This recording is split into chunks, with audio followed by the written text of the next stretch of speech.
trošku upravím.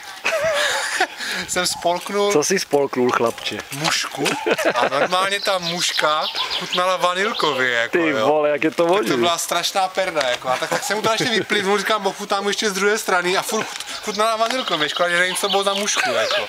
Kdybych si dal ještě nášu. Bany zlatý! Hoši, jak můžete tak rychle? My jsme jeli maximálně. Vnímali jste bez ty příční Prahy? To pustíš a Já co mám ty děti, tak už jezdím pomalu. No to bych neřekl. Říkal, ty nemáš ty brýle na to špatně vidíš, ty to máš na ty muchy, já jsem tě prokoukl. No samozřejmě. Jo, ano, Bany to... Bary, a jak můžu jezdit bez brýlí? No, Bez brýlí a bez helmy. No, No ne, jsem a taková bez nášlapu. Říkáš, jsem stará škola. Budeš večer na tubě. Ty ne, jen stará. to ne. A já můžu ty klubkovi, ale brýle nemám, ty jsi nějaký pocity teda. Jestli ty muchy budou pravidelně, tak... No, když takový teplo, tak bývají, no.